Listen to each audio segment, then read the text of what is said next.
Fala, cambada do céu! Olha nós de novo aí! E aí, meu parceiro Luan, como é que você tá? Daquele jeito, vamos pra cima. Vamos falar hoje do segundo álbum de inéditas de uma das bandas que mais fez barulhinho nos últimos tempos aí, na garotada, na molecada.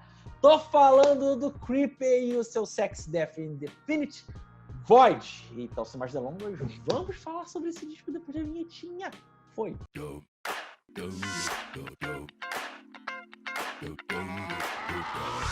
Você já tinha escutado Creeper antes? Não, já conhecia assim, tinha visto que eles eram uma das bandas assim da Inglaterra assim, que tava bastante assim, em alta assim, que eles flertavam bastante com glam, essas paradas assim, até rock mesmo assim, nos anos 2000, aquela coisa mais pop rock mesmo. Só que eu nunca tinha parado pra ouvir, não. Eu já conhecia o Creeper já do álbum de estreia, né, deles, o Eternity in Your Arms. E, realmente, desde aquele trabalho eles fizeram um bom barulhinho ali, criou já um considerável secto ali, né, de devotos da banda, a galera já, um fanbase interessante, né? E aí, óbvio que ia criar um buzz, né? Em volta aí dessa uma expectativa em volta desse segundo disco. E assim, já botando um pouco da minha opinião, pra mim, a resposta nesse segundo trabalho não podia ser menos do que satisfatória, assim. Porque eu acho muito admirável o quanto que os caras conseguem apostar alto aqui, que ele consegue extrapolar pra tu, que não tinha ouvido, mas pra quem ouviu o primeiro trabalho vai entender a referência, parece aquele horror punk pop do EFI se chocando ali com o Misfits que tinha no primeiro disco. Eles conseguem jogar as coisas pra cima e muito bem feito.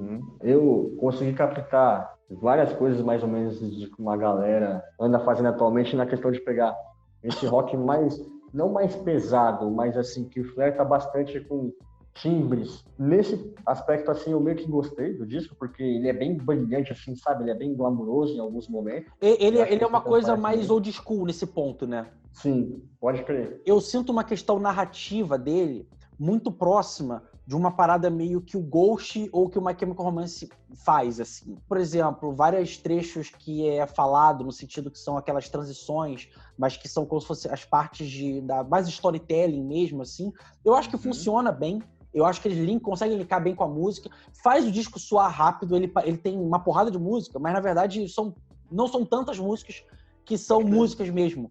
Então, e isso, eu acho que ele acaba criando interlúdios interessantes. Eu acho que no primeiro eles eram mais filhotes, também no My Chemical Romance. Eu acho que ele se mantém mais numa questão estética e de ambição, e de como aborda tudo, mas eu acho que em sonoridade eles não vão muito para esse lado do My Chemical Romance. Não. É old school de uma forma que eu não imaginava que uma banda nova assim fizesse. Mas faz sentido dentro da proposta que eles querem usar. Mas eu acho que o jeito que eles conseguem pegar as influências, quando eu for começar, inclusive, colocar as influências que eu achei que tem aqui nesse trabalho, acho que eles conseguem fazer de um jeito tão bacana, assim, e eles tornam isso de uma mitologia tão própria deles aqui nesse trabalho, e não parece que os caras estão querendo oferecer uma coisa que eles não estão entregando. Linkando nisso que você falou, de conseguir trazer essa vibe mais old school, realmente, assim, eu vejo algumas coisas tipo Elton John, meio Queen, assim, consegue trabalhar bastante essa questão das vozes, essa questão de você encaixar muito bem o instrumento, sei lá, na formação de um refrão, sabe? De cativar toda a sonoridade naquele momento, sabe? E converge perfeitamente na questão que você falou da narrativa mesmo. Tem momentos mais dramáticos, momentos mais gloriosos mesmo. Tudo isso eu acho que é legal pela como que eles entram no papel do disco, da proposta do disco. E sabe, os caras trabalharam numa ideia ali que vem, inclusive, desde antes de vir esse primeiro trabalho, porque ele meio que começou a tomar forma quando que num show em novembro de 2018, o vocalista da banda Will Gold, nesse show ele anunciou que ele não seria apenas o último show daquela turnê, mas sim o último show que a banda faria. Meio que a banda como se tivesse terminado ali. Caraca. E meio que eles fizeram isso a sério, e eles sumiram, eles não apareceram mais, ficaram um ano assim, sabático, pra começar a construir essa vibe. E isso aí tem uma das coisas que são influências pra mim nesse trabalho, porque lembra muito quando o David Bowie, em 73, ele matou ao vivo no palco o Ziggy Stardust, né? E eu acho que tem ali reflexos do David Bowie, sacou? Do que as coisas que o David Bowie tentava fazer, nem falando que seja muito parecido, acho que tem até outras coisas de vibe de som que eu acho um pouco mais parecido, mas nessa questão de como você constrói a persona e a história de background do disco, eu acho parecido. Essa coisa glamurosa deles, eu achei legal, apesar de não ter gostado totalmente assim do trabalho, tem alguns problemas com ele, mas eu consigo reconhecer bastante assim que faz totalmente, que faz parte da identidade do trabalho mesmo, como você falou. Não é aquele negócio plástico, sabe? Meio que sem definição. Não, você consegue identificar ali perfeitamente o mood que eles estão querendo passar, consegue identificar o modo que eles tentam encaixar as músicas ali naquela questão de você falou de encaixar um ato com o outro. Uhum. Eu acho que, sei lá, o meu problema assim com ele é essa questão dele não soar totalmente inteiro, assim, em termos satisfatórios mesmo, sabe? Porque como acaba se repetindo em alguns momentos assim, me lembra muito... Você acha que assim, tem potencial, mas não entrega tudo que poderia. Isso, exatamente. É tipo isso, tá ligado? Me lembra várias bandas assim que também, nos últimos tempos, eu achei que viraria um bagulho da hora, mas não foi. Sei lá, até eu tenho algumas aqui, The Struts, que uma galera gosta, assim, absurdamente. O Também próprio acho, Fox Shazam também, que teve um hype do cacete.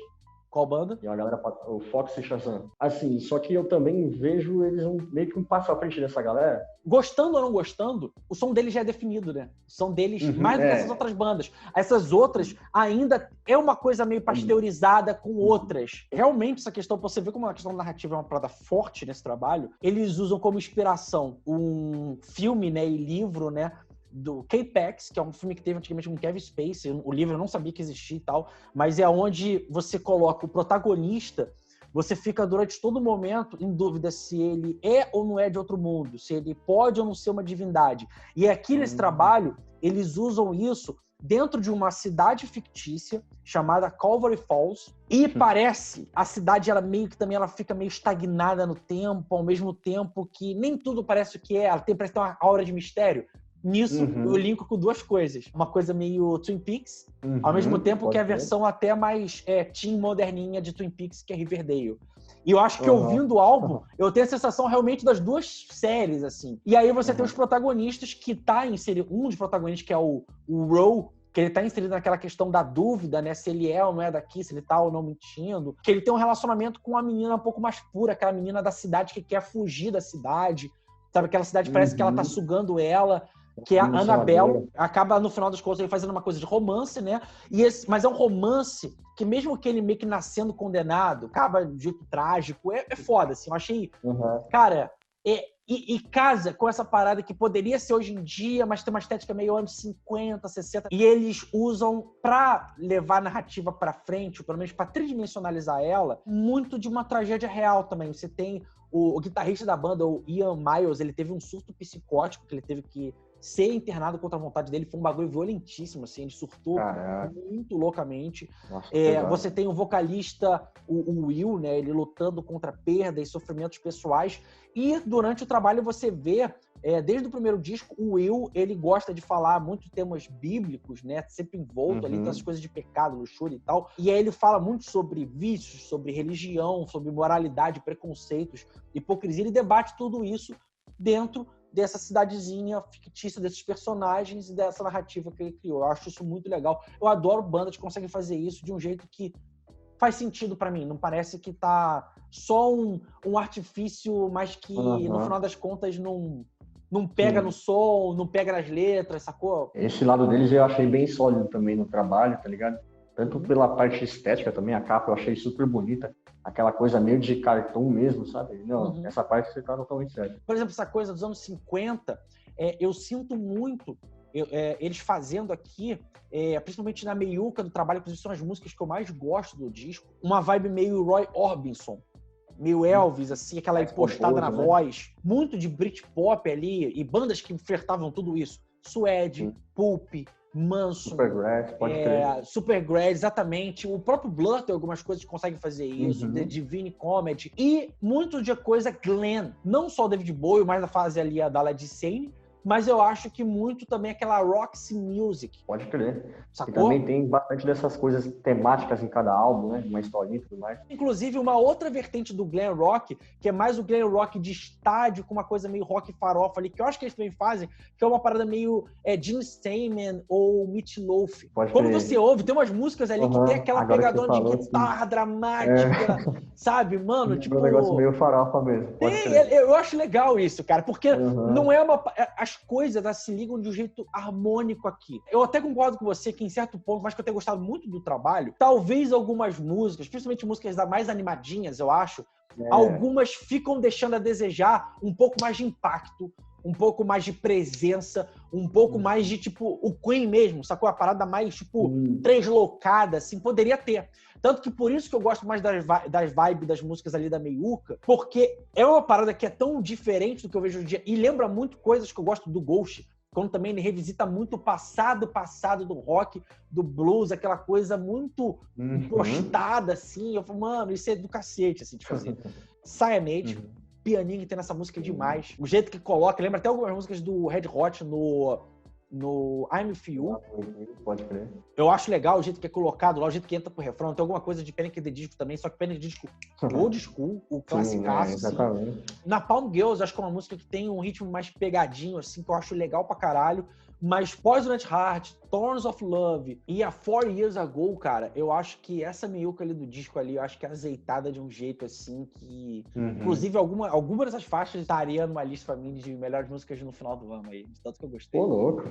Juro. Eu gostei também da 4 Years Ago, eu gostei bastante, assim, do clima. Você falou meio trágico que ela tem. E tem um duetinho bonito pra caralho com outra vocalista da banda. Tipo, é do cacete, cara. A Annabelle também eu gostei bastante, que é onde fica mais explícita essa questão dessa dualidade, né? Que tem com o mundo fictício, o que eles querem trazer na questão de sentimentos. Cara, então vamos caminhar agora pra nota final, né? Então, vou deixar, já que você não foi tão afeiçoado quanto o trabalho, qual que é a sua nota? Então, eu vou dar 3 de 5.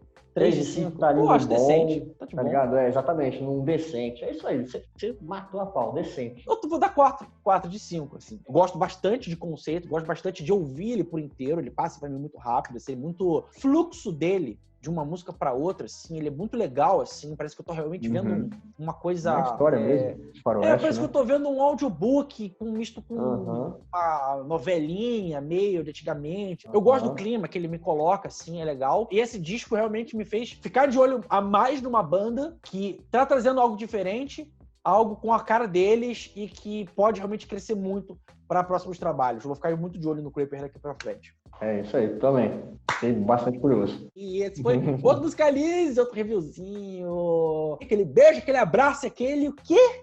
Ele foi. Tchau.